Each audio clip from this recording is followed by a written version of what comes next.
اسمع يا تارك الصلاة، يا من يسمعني في هذا المسجد وخارج المسجد، شاب من الشباب يحكيها أحد مغسلي الأموات، يقول في قرية من قرى الجنوب شاب من الشباب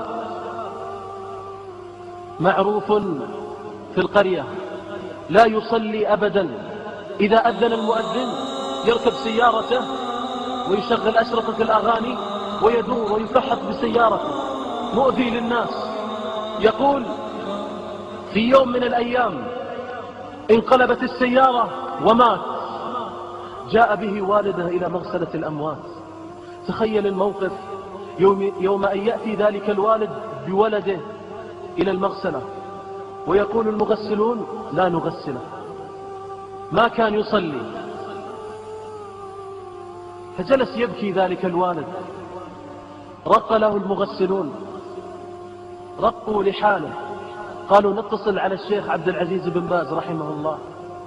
يقول مغسل الأموات يقول فاتصلوا على الشيخ عبد العزيز بن باز رحمه الله، ويكلم الوالد الشيخ يقول يا شيخ أنا الآن في المغسلة ومغسلو الأموات لا يريدون أن يغسلون ابني. يقول الشيخ ولما؟ قال يا شيخ ابني ما كان يصلي. قال الشيخ ابنك ما كان يصلي أبد، لا في المسجد ولا في البيت؟ قال والله يا شيخ ما كان يصلي أبد، لا في المسجد ولا في البيت. قال تشهد عليه بهذا؟ قال نعم. قال اسمع، ابنك هذا لا يغسل ولا يكفن ولا يصلى عليه ولا يدفن في مقابر المسلمين. انتهت المكالمة يا اخوان، حملوه في السيارة وذهبوا إلى صحراء، يقول حفروا حفرة وجروه على وجهه ودفنوه كما يدفن الكلب عزكم الله. من منا يريد أن يموت أخوه أو صاحبه أو صديقه على هذه الموتى؟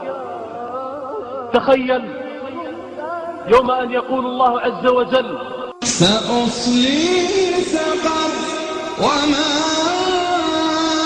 أدراك ما سقر وما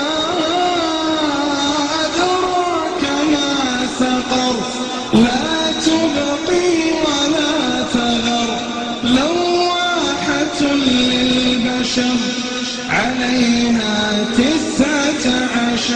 يسأل أهل الجنة أهل النار أصحاب اليمين